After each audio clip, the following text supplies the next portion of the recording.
Producer's log number 2. The date is November 3rd. It is 12:41 p.m. right now.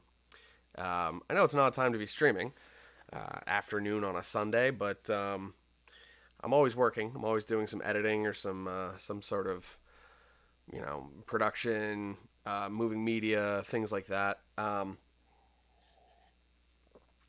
So even on Sundays, I'll be working a lot of the time.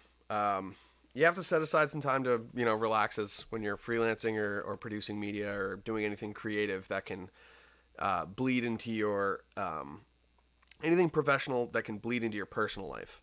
You got to be able to sort of balance those things out. But yesterday, on Saturday, I was actually out shooting a short film with Jackie Fiorillo. I got her pronunciation yesterday. I wanted to pronounce it Fiorio, which I thought would be really cool. But Jackie Fiorio, Rillo, she goes to DeSales University, and she's in, I think, like a film studies program or something like that. But basically, she's been working on these short films. She interned at PBS for a while. She's been doing a lot of really great like PA grip, directing work. Like, she's been all over the place, editing, everything that you can imagine. Her and Aaron Newpower were actually both like really great interns at PBS. Hopefully, we'll be able to chat with them at some point, get some perspectives on schooling, interning, PA work, all that stuff. But anyway, yesterday we were working on this short film called Apple of My Eye, which is a clever short film that was written by Jackie. She got a bunch of people involved. We had a couple of grips. We had an audio team. We had there was a behind the scenes photographer. If I get some links to that, I'll be sure to put them in the description or something like that. But yeah, basically we went out to the DeSales campus. We Jackie had a bunch of actors organized, and we ended up shooting for from 11 a.m. until about 3:30 p.m. It was a long shoot. We took water breaks and all that stuff. We did resets a couple times, but it was basically interview footage and documentary style footage, which is something that I do a lot. So it was kind of easy to bring the kit for that and just be ready to go. But we did some kind of interesting stuff, and I think it was a lot of fun. I'm excited to see how the footage comes out. We shot everything in S-Log 2 S-Log 3, so that we could get like a wider color gamut. We wanted to shoot all on a broadcast camera. We shot at 30 frames a second. So while we did something more cinematic and more like film style with the actual codec that we were shooting in, the frame rate and the equipment on which we were shooting was much more like television style. So I think those will sort of play through in the final product. Hopefully they'll be. I just realized that's focusing on my hands. Hopefully that wasn't doing it the entire time. So I think it's going to add to the mockumentary style of the piece. We did a lot of stand-up interviews and used lavalier mics that were even a little bit on the cheap side, just so that we could get very stylistic audio. We boomed everything as well so that we have backup, which was, thank goodness for that sound team there. They were fantastic. And it seemed like everyone on the production side, even though I hadn't met them before, all had a background in this. So it was really cool to see a team that got everyone sort of, everyone had a bit of a background, which was refreshing. It's nice to work with a crew like that, especially when it's on a project that's for some of us for fun. Like, we're doing it because we like Jackie. We want to work with her on other projects, and it's we're kind of trading favors back and forth. That's how we do it in the film industry. It's water. Yeah. So let's see. I'm gonna change my little stats here. Got one viewer on board, which is cool. Thank you for watching. We appreciate it. So yesterday on the shoot, I got to use this piece of equipment, which I think was really interesting, and I'd like to show it to you right now. I'm gonna go grab it really quick. It's right over here. I don't have a battery in here. Also, my XLR isn't plugged in. All my equipment is in disarray after a day of shooting like that. But this guy on top, this is the Axoon Cine. What's up, Master? I almost said it. Nope. Okay, I'm seeing some names in there that I can't pronounce. One County 24. What's up? How's it going? Good to see you. Thanks for joining the chat. We're talking film equipment in here. Yesterday I was using this sweet little piece of equipment, which I will take off. It's the Sony FS5, by the way. It's a fantastic camcorder. Can do broadcast and cinema style stuff. Yeah. Oops, real close to saying that one. That's for sure. Anyway, this thing, it's got an HDMI out port on the side. You power it, you can charge it through USB-C. It's real easy there. It does a Wi-Fi signal that you can connect to with up to, I think, 4 smart devices. So like cell phones, tablets, anything like that. But it allows you to wirelessly transmit HDMI video up to, I think, it sends like 1080p resolution, but it can take 4K input. Sends it wirelessly, super low latency, like I'd say half a second max, like barely that, I would say, even maybe even half that. But we were using it yesterday on set, where I was shooting with a camera with the big old trusty FS5 here.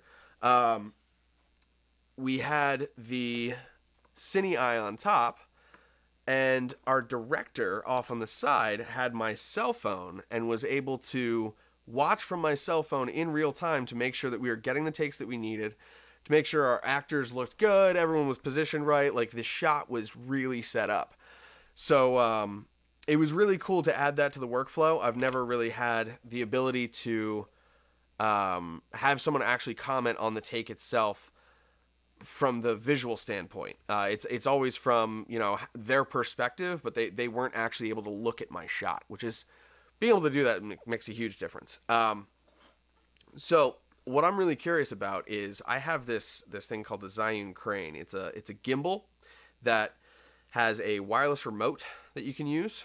So you can control the gimbal with a joystick, you can move the head around whichever orientation that you want, and then you can control a motorized follow focus. So you can point the camera, you can control your focus or your zoom, whatever you have that attached to.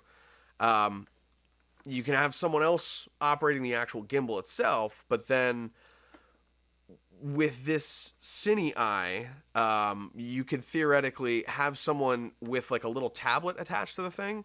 They could be wirelessly pulling focus and adjusting the actual shot for, what is that, less than $500 total between the follow focus on the crane, the wireless remote, and the Axoon. It's like, I mean, the focus on the crane is like, that's the most expensive thing, but you can get that and the crane, I think, for about $500, which nowadays is like, that's a really good price for a gimbal. Being able to hold like 10, 11 pounds on there too, it's perfect for cinema cameras. You just have to make sure that it can fit with the back arm because it's completely lateral. It's not like dropped down like some of the other ones. Now I'm gonna check my my list over here, see what we're dealing with. These troublemakers in the comments. Meanwhile, thank you for joining us. I appreciate it. So I'm going to work on a photo shoot that I did over the weekend as well. Friday, the day before the Apple of My Eye short film shoot, which will be premiering at AMC. I'm excited for that. That'll be cool. It'll be in the local theaters. For those of you who don't know the area around here, in the Lehigh Valley, if you go to AMC Tillman, I believe it's going to be, there's going to be a DeSales student film something, and they'll be showing films there. And Apple of My Eye will be one of them. So I'm excited to see it up on the screen. It'll be really cool.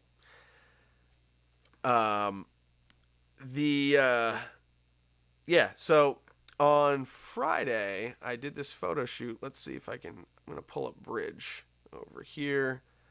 We'll switch over so y'all can see what I'm up to. Um, yeah, so, all right, we're going to collect all of our 1-star shots. I already went through and selected shots that I like. I've got a wide variety to work from. We did a couple of different positions, a couple of different lenses. Nothing crazy as in like stylistic changes, but we just sort of went to different spots and got got some good shots there. So let's open some of these up. This is my buddy Chris and his fiance Megan. They're gonna be getting married soon, and hopefully you guys don't mind that I'm showing your photos on here. But it's part of the name of the game now. We're getting these shots, and I think they got some really really beautiful photos. These are all raw right out of camera, so I'm gonna be doing some editing. I'm gonna be getting some different color edits and whatnot on there. But they're all sort of like I went through in camera raw and adjusted levels a little bit, sort of prepped them for the final edit. This screen also is much higher contrast than my actual editing screen, so they're gonna look a little bit more higher, like a little higher contrast than I would want them to on a regular screen. It's a TV, so that makes a big difference. When it comes to editing, actually, this is kind of a good point to talk about. When it comes to editing, it makes a huge difference what screen you're working on. Different screens have different color gamuts that they can work in. Like there's screens by ViewSonic is the one that I've been looking at lately. They do really high color gamut, really high resolution, all kinds of stuff like that. You might see Ashley crawling along the background there. Bye, Ashley. She's working on a cross stitch over there. We might get a cross stitch channel going for her. She's working on some really cool Pokemon cross stitch, and I can't wait to show you guys that. But back to the topic at hand. I'm gonna get a sip of water. Screens and color gamuts and all that stuff. So the screen that you're seeing right now, this thing is a 4K TV. It's from Westinghouse. Cheap as all hell.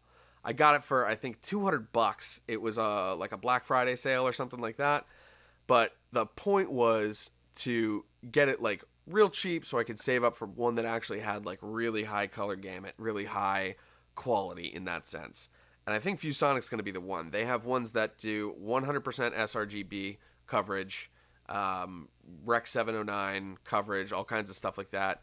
There's ones that are 14-bit color, which is well beyond what I would be shooting for video. I only get 10-bit color with video. But when it comes to photos, that's closer to what we need. And especially when you're getting into something like CGI or anything where you're using the ACES, what is that? The Academy color ratio or color gamut or something like that. It's relatively new, but it gives, in especially CGI programs like Blender, it can give you, I think it's like 22 stops of dynamic range, something crazy like that. And I mean, the human eye can only see like 19, or I don't know. There's a video about it on who has the video? That would be Corridor Digital. They do some great stuff regarding CGI and Blender and all kinds of cool stuff like that, special effects and whatnot in general. So, yeah. Baseline, this screen is not going to be as good as I would like it to be, but hopefully someday soon I'll be able to upgrade these screens, get some ViewSonic stuff, some 14-bit color, and just like really ramp up that color scale. Okay, so let's get this going. So we got some photos here. These are all nice ones. There's a couple funny ones. Basically, we had a good time with the shoot, and I think we got some great results. Like especially in here, this is all a single light at night. We're just getting past the golden hour. Obviously, you can see there's sunset in the background there. So it was a little bit later than I had wanted. We're just getting into the range where it's like it's starting to look how I want it to look. Like these earlier ones are a little bit better, where we have a little bit more even light. I would have preferred to shoot for a little bit longer in that lighting, but I kind of like the drama that we got later on. Like shots like this are just they're beautiful. But again, this is just a starting point. So I want to do some editing to sort of clean up. It was very windy that day, so I want to kind of clean up that the look in their hair. But you know, there's only so much you can do. Like with this one, there's her hair kind of right about here. There's some coming over the shoulder. It's going to be hard to edit those sorts of things. So instead, I'm going to show you guys these photos where I got a great shot of one of them. So like that's Chris on that one. That we really like his shot there. And then we really like Megan's shot on this one. So let's take these two into Photoshop. Bada bing, bada boom. Opening camera raw. First of all, let's make sure our edits look good. That popped up on the wrong window. All right, so this pops up in here. You can kind of see what I did here. I balanced for daylight and then sort of adjusted my exposure, contrast a little bit, up the shadows just a touch because it was just looking a little bit too dark. When I edit this on my other screen, it looks a little bit more flat. The screen that we're on right now, again, does not have the wide color gamut that my other screen does. So it has high resolution, so it's nice, but it's going to look a little bit over sharp sometimes. Alrighty. So these both look how I want them to look. Let's bring them into Photoshop. Open images. Photoshop is the little dialogue is popping up on the other side, but yeah, there's a bunch of good photos in here. Oh, and Photoshop is opening on the other side too.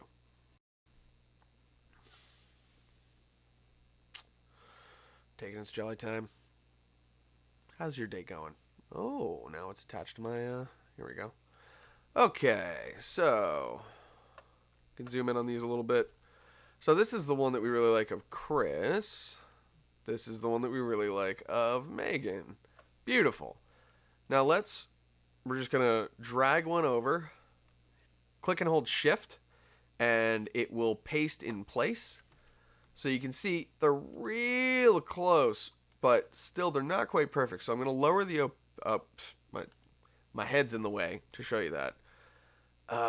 Where do I put me? Let's do whoop. Okay. Just zipped over to the other side. Alrighty. So now I'm over on this corner. How's it going, everybody? I'll show you here. We're gonna lower the opacity. We can kind of see at 50% is where we want to be. We can see just about where they overlay. Let's get it as close as we can. That's Chris is matched up there.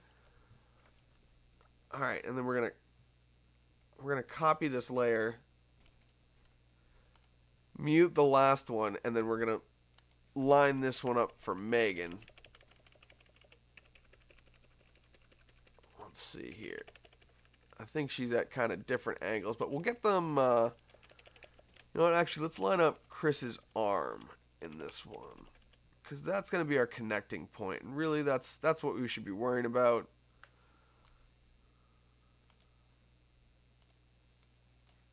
Put them back to 100%. All right, so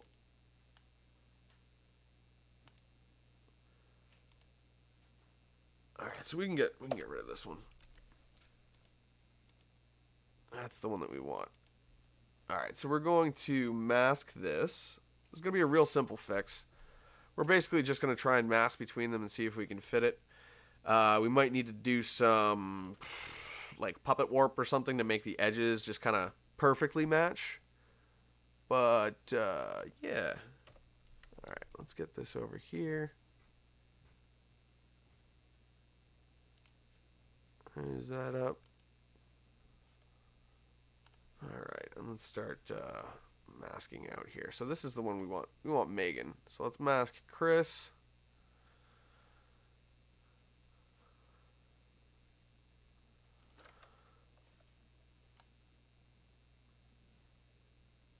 We can almost just stop there too, actually. So that worked out well. we want... Do we want Megan's hair from the other shot? No. No, we like Megan's hair in this shot. And then Chris's shoulder matches up right there. We get our sunrise, or sunset, actually. Sorry, excuse me.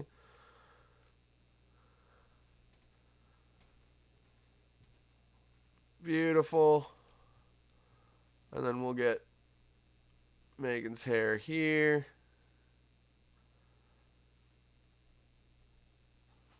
Even that works. Beautiful. Alright, so that's just an easy way to composite a couple photos. Ashley's back. You're going to see her walking through the background in a second, so you know. Hello. Hello. You want to show them your cross stitch? Do you want me to? You guys want to see your cross stitch? Let's show you. All right, so we're gonna pop back to this. So this is Ashley. Nice to meet you. All right. So we're doing some evolutions here. Stick it right in front of me. Woo! Working on Flareon right now. And I have 3 more to go over on this side. It is a really late Christmas gift from my brother from last year. So That's cool. We're working on it. So that's what she's doing in the background over there. Always creative things over here. Let's see what else we got to mask. Because we have a definite edge on that screen. Also, I think... that'd be hard. I like Chris's position a little bit better in this background image. Oh, you can't see. Let's go back to that double shot. Here we go. Okay, so I'm switching back and forth between these two images here. And you can kind of see this part of Chris's body with them edited together. He looks a little wider than he is, so that's where we want him to be, but that's where he is in the edit. So we're gonna try and fix that up. Right now, we're going to get rid of this top edge up here. Let's get black back on. Okay, I see what we're gonna have to do here. So this building edge only goes into about there, and then that photo ends. So what we could do, we could crop into this image a little bit and get rid of those edges. We could also do like content aware fill. We could just mask it out. There's a million options that we could do, but right now we're just going for ease. So let's find, oh shoot, yeah, okay. Haven't used the new Photoshop since the update. Some of the tools are a little bit different, but overall it's basically the same. There we go. Not where I'd really like it, because let's make it vignette through that tree. Still not quite the shot that I would want, but let's go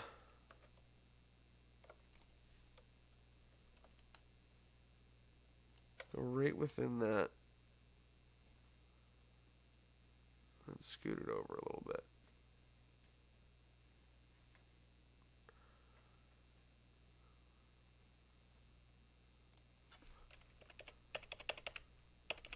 There we go, that's better. I think that takes care of our issue. There's something up in this edge like that. Having these little bright dots are just kind of distracting me a bit. Maybe a vignette would fix that, but I got basically what I wanted to out of this image so far. That's not the hand tool. There we go. So I have the good shot of Megan. I have the good shot of Chris, and it looks completely natural. Like it looks like this was a photo. The only hint is that they're both perfectly sharp, and yet there are parts of them, like Chris's lower body is out of focus just a tiny little bit. And that's kind of a hint that this is his lower body from the image where Megan is completely sharp, and vice versa. So that's one way to get that done. I'm going to save that as a PSD in that group. Sure. Oh, wait, hold on. Let's see where that's saving first. I did not look at that. That is sure. No, actually, we have a different place to save this. I know you don't want to have to watch me go through my saving thing, but here we go.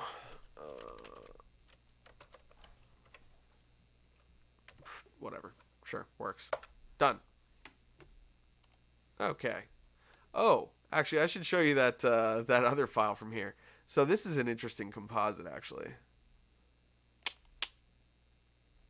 Wait, no, that's not. Cancel. This.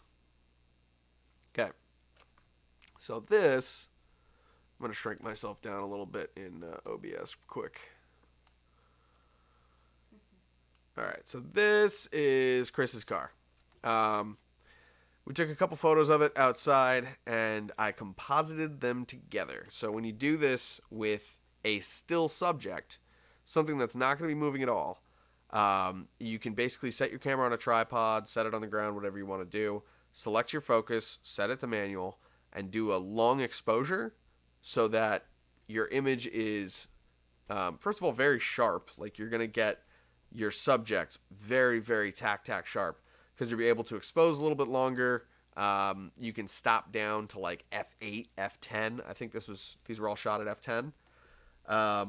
But the idea is you can go from this, where you have like just a single part, like this is me running around with a light behind it. You can basically run around during the long exposure, get these streaks of light on your subject, if that's what you're looking to do. It's called light painting. So here I just added in that backsplash.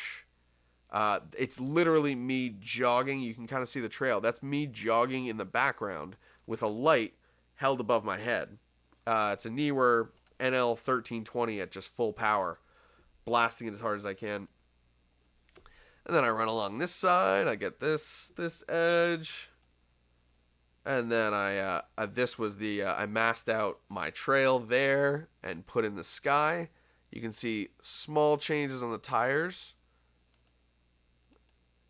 See, we have that front tire is lit a little bit differently. I felt like the better contrast and sharpness on that edge was kind of cool. And then here we mask out the little leaf that's in the background. And on this one, we do some dodging and burning, raise it up. This is actually a mix down of all the layers. They're all flattened together. Let's get another sip of water here.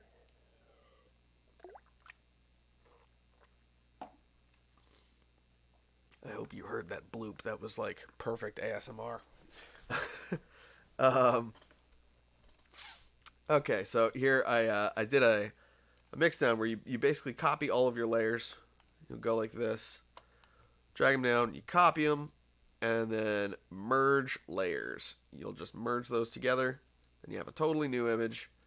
And this one, well, like as you can see, I didn't do any of the dodging and burning. This is what they would look like mixed down together. And then this is with that extra dodging and burning. I darken the inside a little bit. I darken the wheel wells, bottoms of the tires. As you can see, got rid of those leaves in there, brightened up the grill, things like that. Sort of evened out the blue on the hood.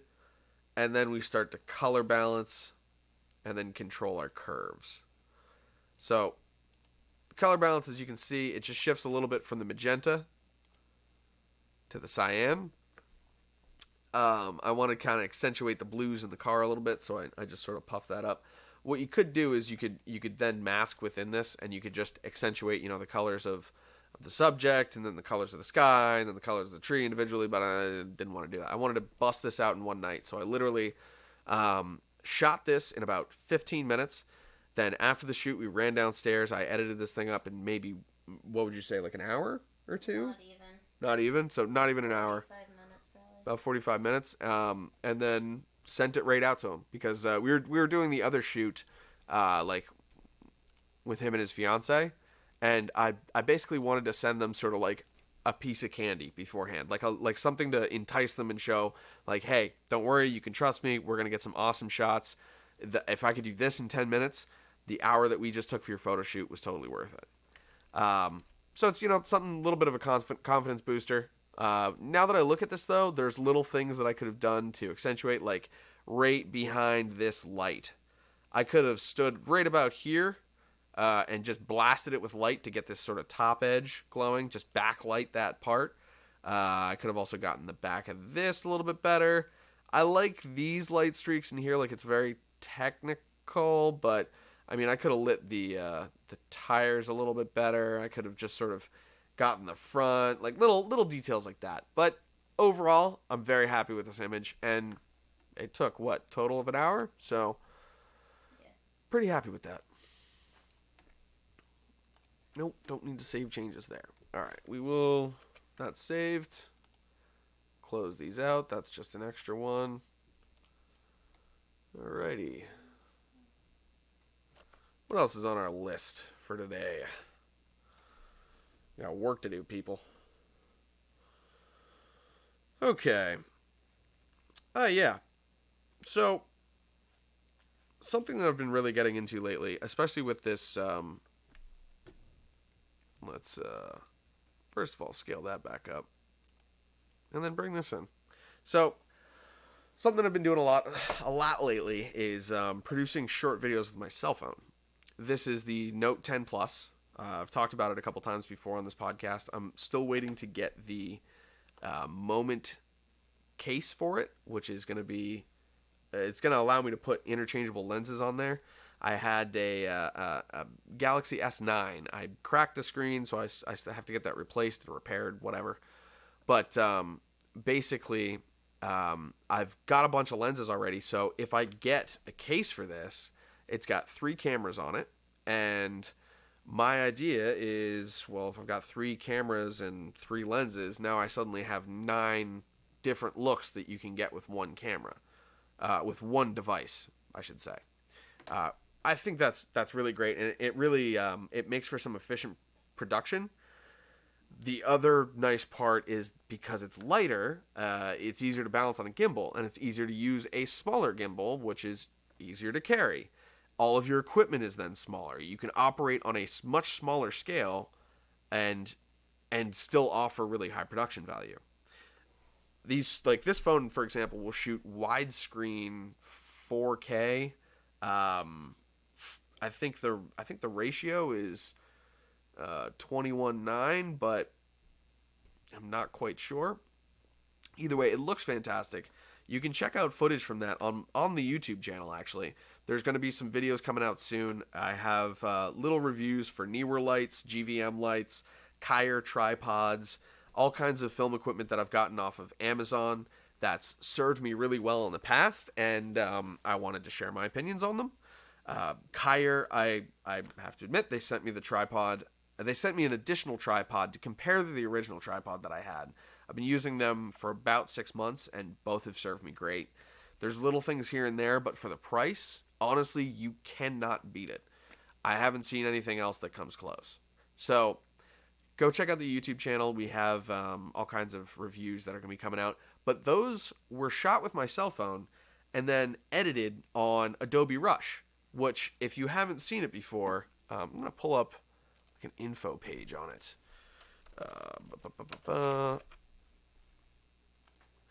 Okay, I guess it's called Adobe Premiere Rush.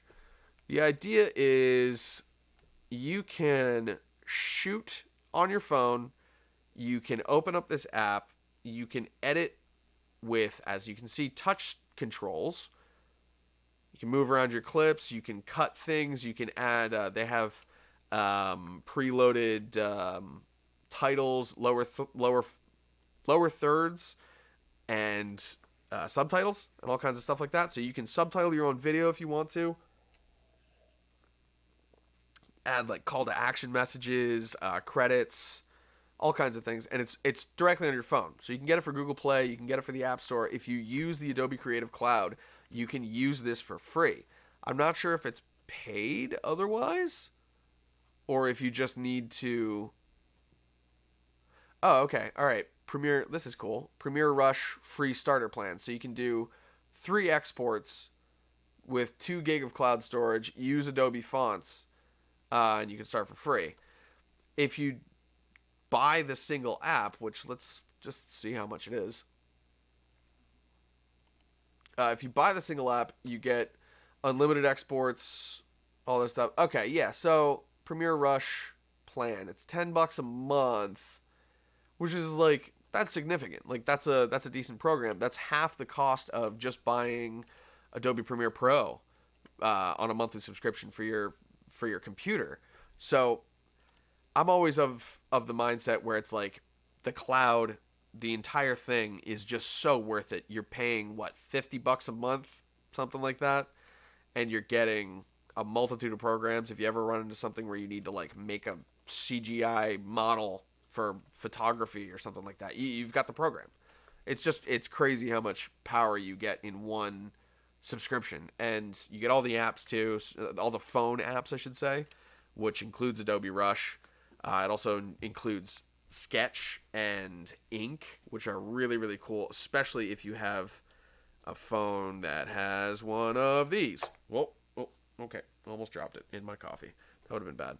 And has one of these, a little stylus. The Note series, I believe, they all come with them. I want to say, I think that's like one of the features of the series. But the Note 10, it's got some really cool controls. You can do like whip controls with your hand. You can adjust your volume wirelessly. You can control your music with just the pen, which is really cool. But it also works as a pressure sensitive pen tablet, I should say. It's or like drawing screen. I don't know how to describe it. Basically, you can draw directly on your phone into Adobe programs. Use the expanded vector versions. How would I describe that? Like when you make something in Adobe Sketch or Ink on your phone, and then you can adjust each individual. Point? Yeah, all the points, but they're like what, expanded vectors? They're pretty much like outline strokes. Yeah, okay. Yeah, all the strokes are editable. That's what I was trying to. Okay. The strokes are outlines, so you can manipulate each point. I don't know if they can hear me. If you didn't hear that, your strokes are outlines, so you can manipulate each individual point, which is really, really handy. It lets you go down to fine tune your, like, say you're making a logo. You can sketch it out on your phone, export it as an EPS, I guess, or a .ai file, and you can open that on your laptop. You can edit that right there, and it's all like a seamless process. Like, it's really cool how you can connect all these different things and just make like your own workflows. So that's definitely a cool feature. Go check it out if you haven't already. I'm really loving the program, and right now I'm working on an edit for King Studios, which I'm planning to do a Twitch stream from my phone. I'm not sure if I can do like screen sharing on there. I haven't tried it yet, so I'm going to do like a little test run. I'm going to see how it works out. I'll be using the same microphone. Excuse me. Speaking of microphones, this little guy is the best FU smartphone microphone. You can find it on Amazon. It's like $60. Let me fix this.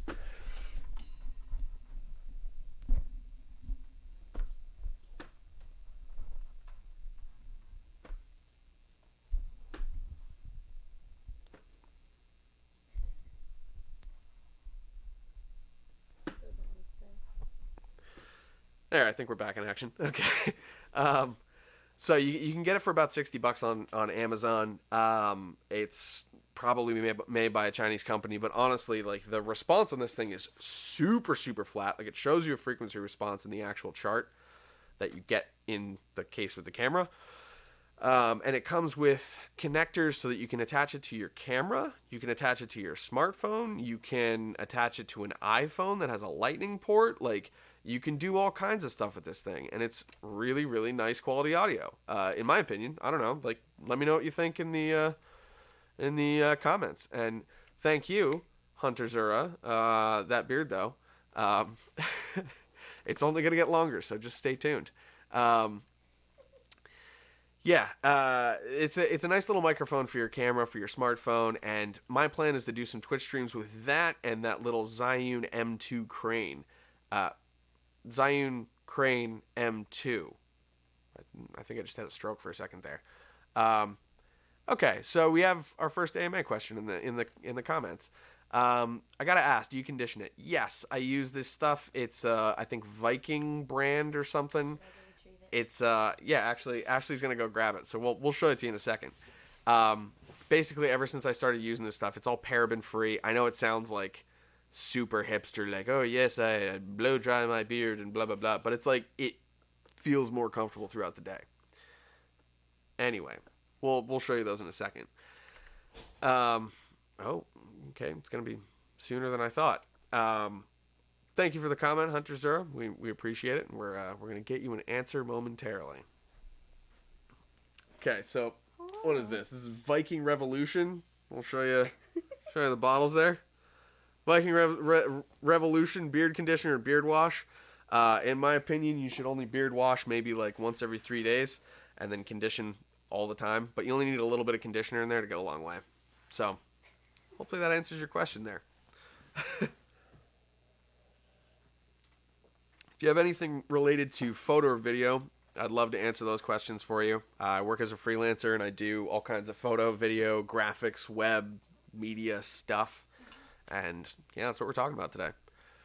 We're chatting about Adobe Rush right now, and we're talking about doing a little bit of mobile production with my cell phone. So if you see me doing some tests with like a mobile setup where I'm walking around, that's what I'm going to be working on. I'd love to get some feedback on it, so tune in soon. Maybe sometime during the week I'll be doing it. I haven't gotten a schedule up. I haven't gotten an overlay, as you can see, any of that stuff. But, I have been working on getting this stuff together and working on a YouTube channel as well. So definitely go check out the YouTube channel. The link should be in the comments. But, okay. What's a cheap and high quality set that a fledgling artist should use for beginning streaming? So I kind of like, this is like my starter setup, but I'm also a media producer. So it's obviously like a little bit more intensive than the basic setup. What you can do as a streamer, first of all, you can stream from your cell phone. If you have a smartphone, there's an option to do live streaming from there, and it can be pretty good quality. The ways that you can improve that quality come down to lighting. First of all, that's a big difference. Like, I'll kick off, I have these two little tiny USB ring lights.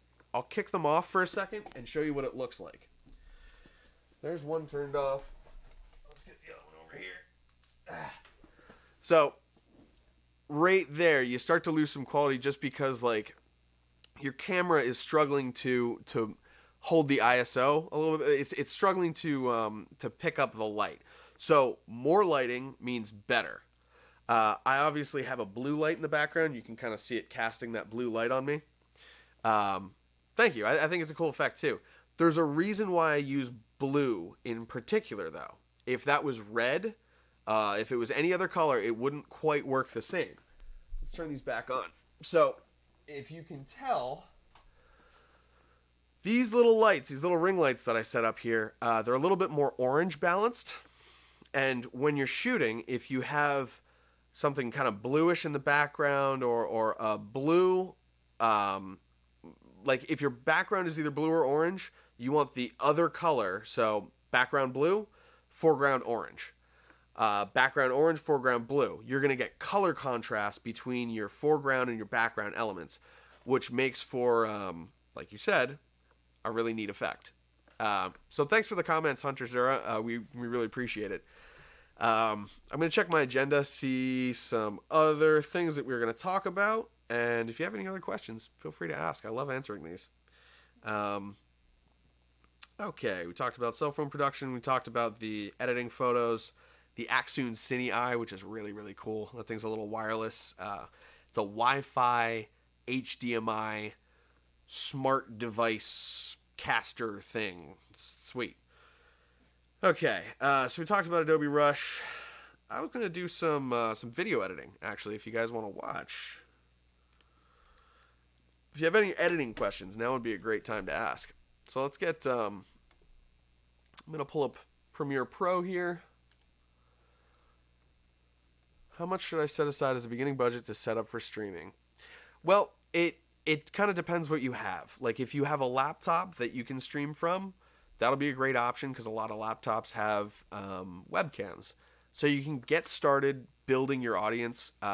You can start, turning it into something that has a bit of a viewership. Obviously, I don't have that viewership yet, but I'm building up to that. If you can set aside like $100, you can get some really really powerful lights online. Like there are some sets from Neewer or GVM that are really inexpensive. Like these little tiny lights that I have come with a $50. It's like a product softbox kit, so you can put your, something in there for product photography, like an item that you want to sell online. You can put it in the box. You can take some really nice photos really easily.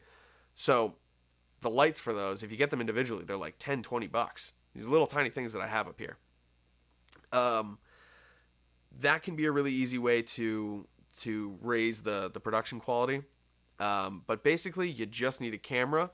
A microphone really helps, but your cell phone, it's built to pick up good audio. It's built to shoot good video.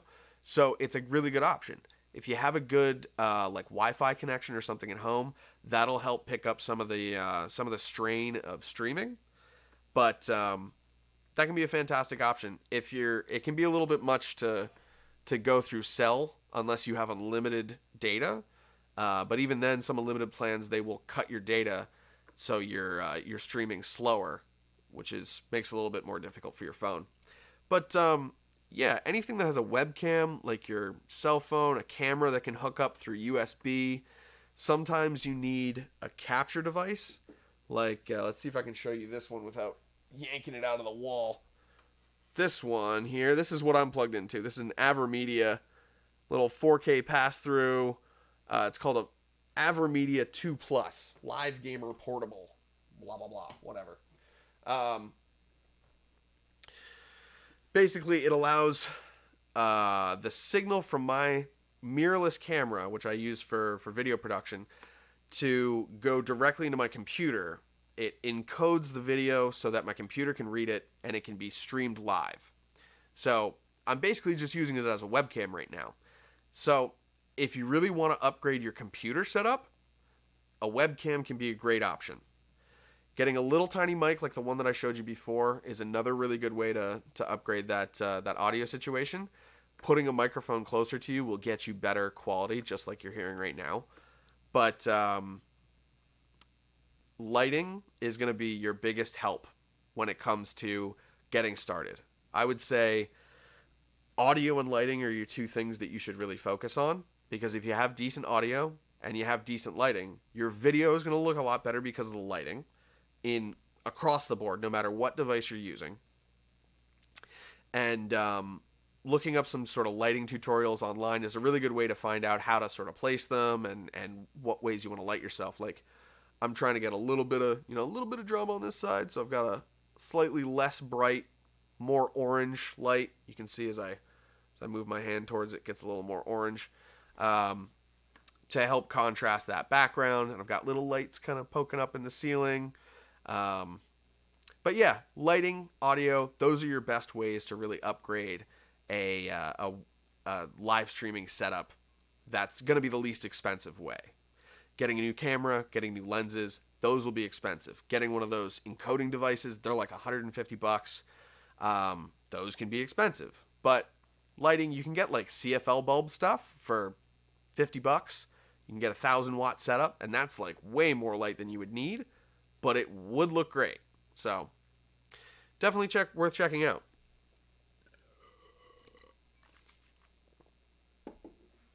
All right. I think maybe another half hour or so, and then we'll be done and out of here. Maybe even just like 15 minutes. So I'm opening up a project right now I've been working on. I mentioned it to you in the last producer's log. If you haven't seen it, go back and check it out. We talk about a whole bunch of stuff, what cameras I'm using, all kinds of fun stuff. Actually, that would be a great one for streaming setup. If you're looking to buy a new camera, I've got some good options in there. But for now, we're gonna go back to the project that I was talking about before, which is with Harley Newman. I'm gonna move my camera back over here. Bada bing. Okay. Oh, that's not what I want to move. All right, we're good. So, we're working on this project with Harley Newman. I have some promo videos to get together for something called the Tricksters show. So, before I showed you some clips here, now I'm gonna work on the actual teaser. I want it to be about 3 minutes long, and we want to just show some good footage of audiences clapping. Like, we want it to be like some quick cuts. So I'm gonna need to pull out some more footage than what I have here. Like, this just isn't quite enough. Also, we want this to load. Okay, this box is just taking its jolly time. Let's get back to quarter. So yeah, Hunter Zero, I hope that answered your question before. If it didn't, let me know. Feel free to get in touch with us. We've got a Facebook page. I was getting a little choppy. Yeah, there we go. That's probably because of Premiere Pro. We're working on a video project and editing video at the same time, so I apologize if it gets a little choppy right now, but doing our best to keep everything running. Thank you for sticking with us for so long, Hunter Zero, by the way. Feel free to add us on Facebook. It's Full Coverage Media Group. If you find the page, send us a message. Ask us any questions that you want. We'll probably talk about them more on here, too. You've been asking some good stuff so far. Okay, so... yeah, we got some footage of them doing cool stuff. It's all slow-mo. There's Harley escaping from some chains. We have audiences. We have straitjacket escapes. So if I'm only doing maybe 3 seconds of each, this turns out to be...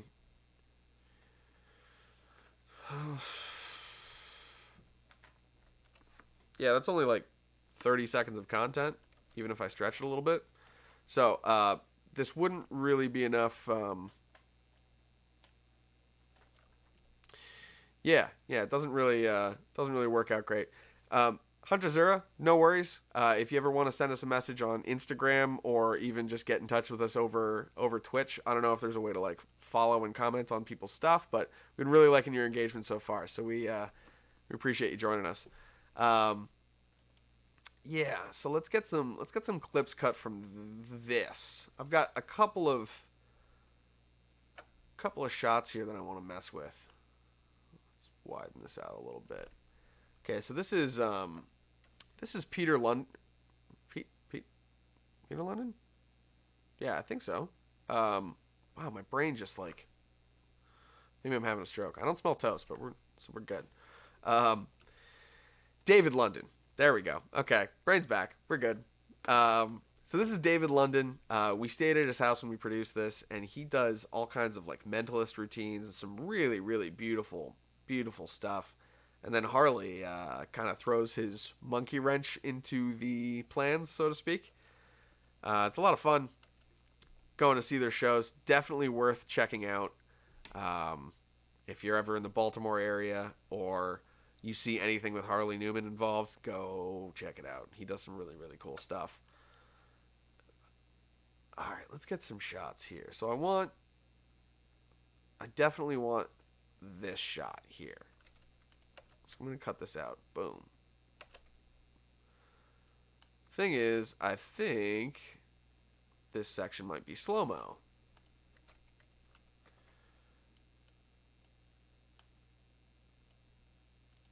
So let's check it out and see if we can... Nope. Here we go. All right, properties. This clip is in 60 frames per second. 59.94. So that means Control R. Wait, I think Control R. Yeah, there we go. Okay, Control R brings up the clip speed and duration. That's like one of my favorite keyframes, or whatever it is. What is it? Key commands. Yeah, key command, keystrokes, shortcuts. Uh, Control R or Command R if you're on Mac is going to bring up this little clip speed duration box. Here you can reverse speed, you can do all these things, but I usually just kind of switch my my speed settings here. Oh, I didn't get my tour box going yet. Let's see. We have another question over here. What's normal FPS for video? Frames per second. So, if you're looking for something a little bit more cinematic, something that looks more like film, you would do 24 frames per second or 23.9, something like that. 23.95, I want to say. It's like a drop frame, so it's a partial frame, but 24 frames a second is what it usually shows up as. That's going to be more cinema. That's going to be more movies and film. Meanwhile, 30 frames a second this is in North America anyway. 30 frames a second is going to be more for TV. In Europe, and actually most of the rest of the world, they use what are called PAL settings. So those are going to be 25 frames a second for film. That will be 50 frames a second, I think, for TV. I might be mistaken, but their settings are a little bit different. But in North America and a couple of other countries, there's going to be 24 frames a second for film and 30 frames a second for video. So television, broadcast, stuff like that. The FPS on this clip, I shot this clip at 59.9 something. Here, I'll bring up the properties dialog again.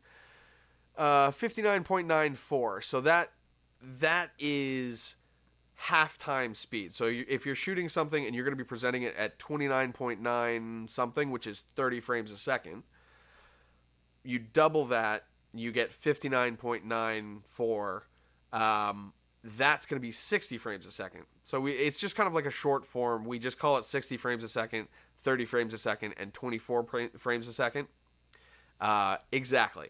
The higher the frame rate, say you're shooting in 60 frames a second, if you lower that in post to 30 frames a second, you'll get smooth looking video, 30 frames a second video, but you'll get half-time speed. So everything will be in slow motion. That's why when you're shooting with a camera that does like 120 frames a second, like this A6400 here, that will give you 1/5 speed if you lower it to 24 frames a second, because that's just about 25. So you can go down to about 20% speed and it will still look super smooth. So I'll show you right now. This, let's see, this footage is in 60 frames a second. So let's look at this sequence. Let's look at our sequences over here. Sorry, it's behind my camera, so I gotta look at this. Sequence settings. Sequence settings. Okay, so it's in 23.976, which is 24 frames a second. That means that we can lower this clip with Control R. Let's see, I think we can go to about 40%, and it'll still be smooth. Let's take a look. Yeah, so we're getting 24 frames a second playback with a 60 frames per second clip. That's going to give us like slower motion, just like you said. Higher frames means slower action. There's some, I think the new GoPros, like the Hero 7s, the Hero 7 Black, I think can shoot 240 frames a second. That's 1/10 real speed, because it's 240 frames a second being slowed down into 24. It's just math. So this is kind of interesting part about camera stuff is a lot of it comes down to simple math formulas and things like that. Like even when you're doing light, yeah, exactly. Ew, mathing. I hear you, but it's one of those things that's kind of nice because once you learn these things, it's reliable. Math is consistent. It stays the same. It's not like they're discovering something new about 2 plus 2. So in that sense, it can be nice. While it is a little frustrating to have to go through the formulas and whatnot, I'm sure there are apps and whatnot that can help you. There's apps for everything these days. All right, so yeah, we're gonna cut these clips. I'm gonna shorten these into half speed. There's a couple 120 frames per second clips. I think I've already edited them over here. So like this is what. Let's take a look at the properties. Yeah, 119.88 boils down to 120 frames a second. That you can present at, you can see here, 20% speed. Gives you 1/5 speed, and it looks pretty dang smooth. You can handhold your camera and still get a lot of smooth footage, which is really, really nice. The hard thing about shooting footage that's in such high frame rates is what you want to do typically, if you're looking for a cinematic look, is you want to have like whatever your frame rate is. So if you're shooting in 30 frames per second, you want to double that for your shutter speed. So 30 frames a second means 1/60th shutter speed. 24 frames a second means 1/48th shutter speed, or 1/50th, which is common on a lot of cameras. So when you're shooting really, really high frame rate stuff, like 120 frames per second, your camera's probably going to be set to 1/240th of a second shutter speed, which means it's just going to be shooting really, really, really quick. And that means your light is going to be cut down by a whole lot. So you're not going to be getting as much light as you would through your camera. You might have to bump up your ISO, which gives you, like in these clips, kind of like higher contrast, basically higher sensitivity to light means my highlights right in his face and whatnot are getting blown out a little bit earlier. I'm not getting quite the dynamic range that I would want to get otherwise, but I mean, if I was shooting this in like S-Log2, that would help a little bit more. Closing blocks. Yes. Okay. So Hunter Zero just brought up a good point here. Shooting double your frame rate as your shutter speed, yeah, it blocks your light for half of the duration that your frame rate is going for. So basically, it gives you like a more focused image. Like there's less blur in the motion. That's what I should say. There's less motion blur when you have a higher shutter speed. So that's why I can shoot 120 frames per second and you still see sharp motion in their hands. Like they're not looking super blurry as they wave their hands. Meanwhile, for TV, you can kind of cheat it a little bit more. When you're shooting when you're shooting 30 frames per second for TV, you can open your shutter to what's called, I think it's a 180 degree shutter. They call it that because you're exposing for the same amount of time as your frames are exposing for. So you get 30 frames per second, you'll shoot 1/30th of a second. But that gives you a little bit of motion blur because like anything under about 1/60th of a second is going to be, it's going to have a little bit of blur to it. So if you need that extra bit of light, that's a good way to cheat it and get that boost in light. But it definitely gives a much more TV look. So if you're looking for more cinematic look, do that.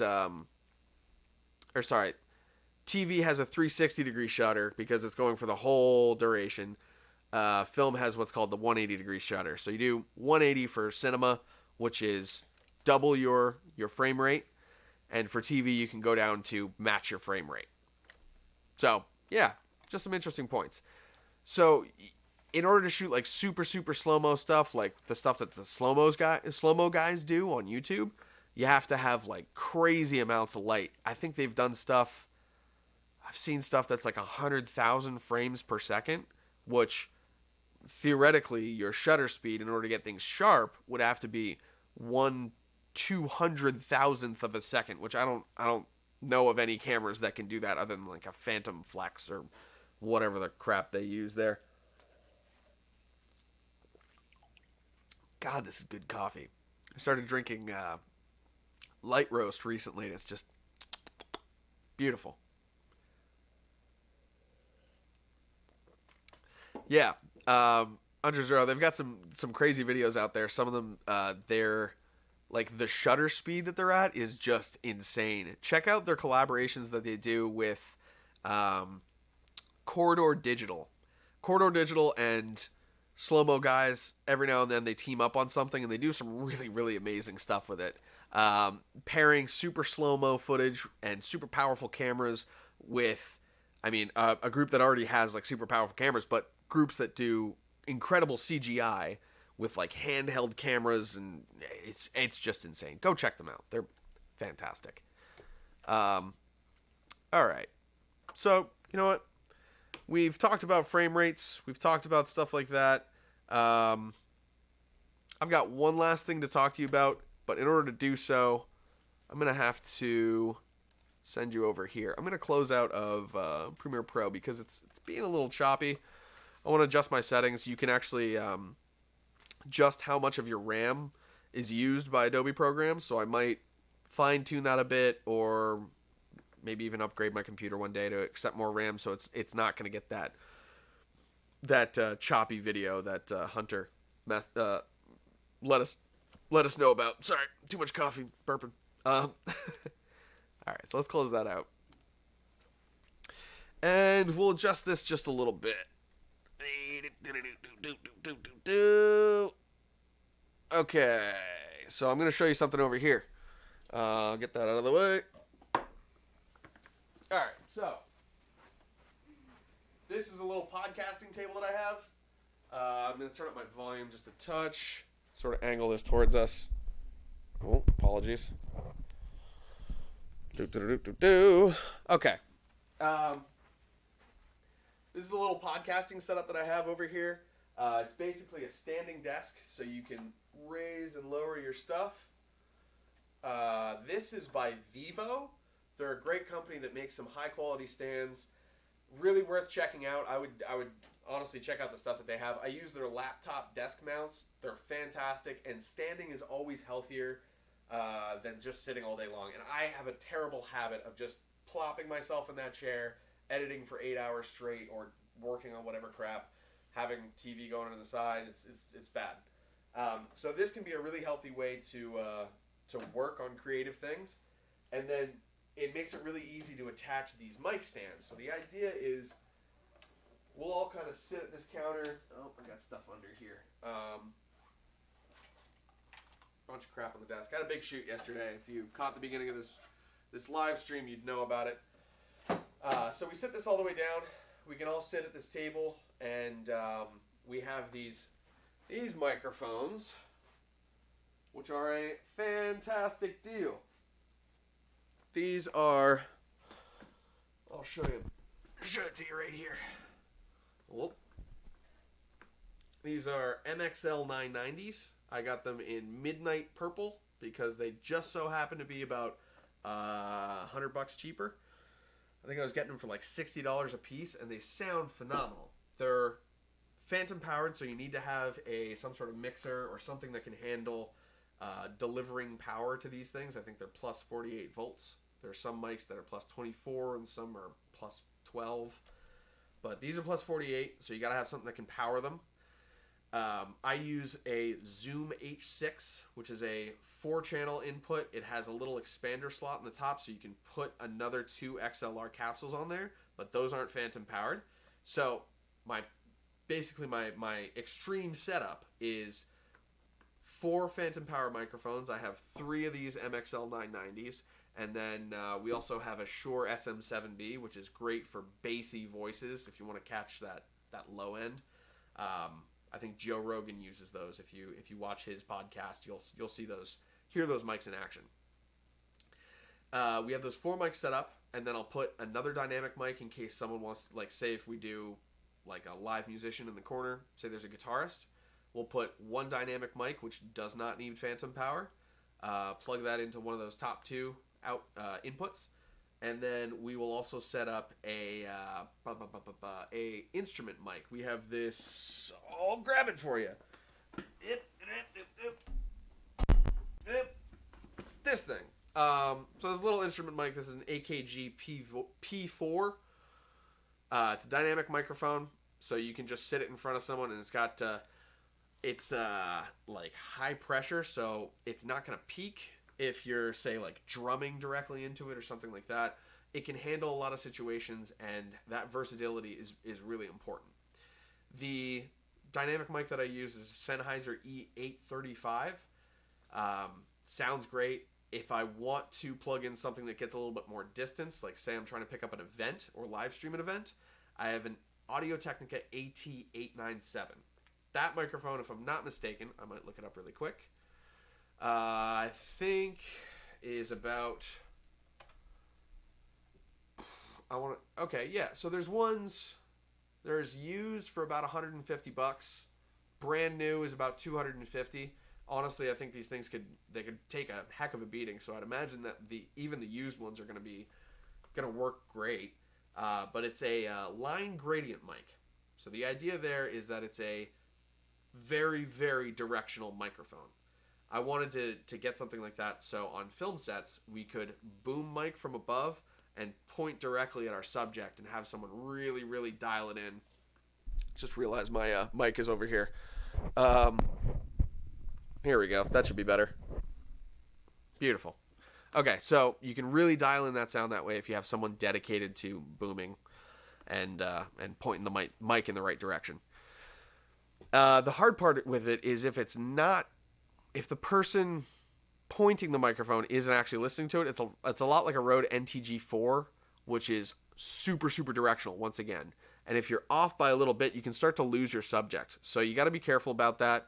But otherwise, this is a great option. It's relatively inexpensive, especially compared to like ME66 or something like that. That's like a $900 microphone, and that's kind of industry standard. Like sometimes if you're shooting news, they expect you to have that, and it's like, I don't know. So, yeah, those are some great options. Podcasting can be a real easy way to, like, especially getting podcasting microphones. If you're doing live streaming like this, that's another great way to up the quality of your stream and get some really good stuff going. But it can add to your kit as well. Like I'm going to be adding that podcasting setup to my gear setup, which is it's basically a what is that called? It's like a worksheet that I have online. It's Google Doc that I can send out that has all of my gear, all of my rental prices, all of my sort of information for each point. It also has like a section that's just for me that I make private. Like it's a version that's private. So I have the replacement links for all my stuff. Also, if I get anything stolen or lost, I can look through and be like, oh, okay, that's that thing. I should have that in my kit, but I don't. So yeah, it works really, really well. It can be a great way to add quality to your streams, but it can also be another income stream for you too. Like there's people out there that are looking to live stream, looking to podcast, but don't have the time, effort, knowledge, whatever, to figure out what they need to use. So if you spend the time doing that, you can be the one that holds the knowledge, and you can be their means to producing a podcast or whatever they want to produce. But yeah, that's everything that I wanted to cover today. So thank you everyone for watching. Thank you Hunter Zura for all your messages, and everyone else who was in the stream. Some names I will not mention. Really appreciate your input and your questions. If you have any other questions, feel free to message us on Facebook or on any other platform that you can find us on. We have some links down in the description below. Find us on YouTube. Leave some comments. We'll be uploading those cell phone videos soon. Hunter Zura, if you have any other questions, feel free to get in touch soon. We'll be live streaming again probably later this week. If you follow us on here, I'm sure you'll get a notification, and hopefully we'll see you then too. we appreciate you watching. It's been a great time. Have a good one. Peace.